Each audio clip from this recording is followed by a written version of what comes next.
Big boss Kannada season 12 ಕಾರ್ಯಕ್ರಮ ಮುಕ್ತಾಯಗೊಂಡಿದೆ. ಸೀಸನ್ನ winner ಆಗಿ ಗಿಲ್ಲಿ ನಟ ಹೊರಹೊಮ್ಮಿದ್ರೆ, ರಕ್ಷಿತಾ ಶೆಟ್ಟಿ ರನ್ನರ್ ಅಪ್ ಆಗಿದ್ದಾರೆ. ಈ ಸೀಸನ್ ಮುಗಿಯುತ್ತಿದ್ದಂತೆ ವೀಕ್ಷಕರಿಗೆ ಕೊಂಚ ಬೇಜಾರಾಗಿರೋದು ನಿಜ.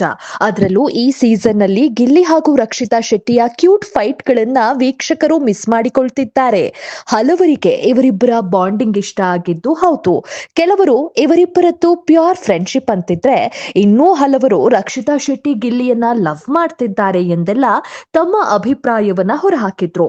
ಇದರಲ್ಲಿ ಸತ್ಯ ಯಾವುದು, ಸುಳ್ಳು ಯಾವುದು ಅನ್ನೋದನ್ನ ಈ ವಿಡಿಯೋ ಪೂರ್ತಿ ನೋಡಿ. ವಿಡಿಯೋ ಇಷ್ಟ ಆದ್ರೆ ಶೇರ್ ಮಾಡಿ, ಲೈಕ್ ಮಾಡಿ, ಸಬ್ಸ್ಕ್ರೈಬ್ ಮಾಡಿ. ರಕ್ಷಿತಾ ಗಿಲ್ಲಿ ಮತ್ತು ಅವರ ಫ್ರೆಂಡ್ಶಿಪ್ ಬಗ್ಗೆ ಮಾತಾಡಿದ್ದಾರೆ. ನಾನು ಗಿಲ್ಲಿ ಫ್ರೆಂಡ್ಸ್ ಆಗಿರೋದು ತುಂಬಾ ಖುಷಿ ಇದೆ. ಎಷ್ಟು ರಿಯಾಲಿಟಿ ಶೋಗಳನ್ನ ಅವರು ಮಾಡಿದ್ದಾರೆ, ಇಲ್ಲಿ ಅವರಿಗೆ ರಿಸಲ್ಟ್ ಸಿಕ್ತು. ರಕ್ಷಿತಾ ಮತ್ತೆ ಗಿಲ್ಲಿನ ಮೀಟ್ ಮಾಡ್ತಾರಾ ಅಂತ ಕೇಳಿದ್ರೆ, ಖಂಡಿತವಾಗಿಯೂ ಗಿಲ್ಲಿ ಇಸ್ ಮೈ ಪ್ರಯಾರಿಟಿ ಅಂತ ಹೇಳಿರೋ ರಕ್ಷಿತಾ ಬಿಗ್ ಬಾಸ್ ಮನೆಯಲ್ಲಿ ಗಿಲ್ಲಿ ತರ ಹುಡುಗ ಬೇಕು ಅಂತ ಹೇಳಿದ್ರು. ಹೊರಗಡೆ ಬಂದಾಗ ಈ ಬಗ್ಗೆ ಮಾತಾಡಿದ್ದಾರೆ.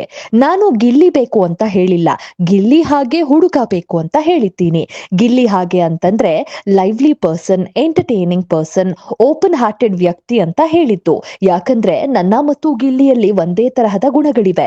ಗಿಲ್ಲಿ ತರಹ ಹುಡುಗ ಬೇಕು ಅಂತ ಹೇಳಿದೆ, ಇದ್ರಲ್ಲೇನ್ ತಪ್ಪಿದೆ ಎಂದಿದ್ದಾರೆ ರಕ್ಷಿತಾ ಶೆಟ್ಟಿ. ಇನ್ನು ರಕ್ಷಿತಾ ಗಿಲ್ಲಿ ಜೊತೆ ಮದುವೆ ಬಗ್ಗೆ ಕೂಡ ಮನಬಿಚ್ಚಿ ಮಾತಾಡಿದ್ದಾರೆ. ನಾನು ಮತ್ತು ಗಿಲ್ಲಿ ಯಾವತ್ತಿಗೂ ಫ್ರೆಂಡ್ಸ್, ಆ ದೃಷ್ಟಿಯಲ್ಲಿ ನಾನು ಗಿಲ್ಲಿನ ನೋಡಿಲ್ಲ ಎಂದು ರಕ್ಷಿತಾ ಶೆಟ್ಟಿ ಹೇಳಿದ್ದಾರೆ. ಇನ್ನು ರಘು ಹಾಗೂ ಗಿಲ್ಲಿ ಮೇಲೆ ಪೊಸೆಸಿವ್ನೆಸ್ ಬಗ್ಗೆ ಮಾತಾಡಿರೋ ರಕ್ಷಿತಾ, ಅದು ಪೊಸೆಸಿವ್ನೆಸ್ ಅಲ್ಲ, ಪ್ರೀತಿ. ನಮ್ಮ ಜನ ಅಂದ್ಮೇಲೆ ಪ್ರೀತಿ ಇರತ್ತಲ್ವಾ.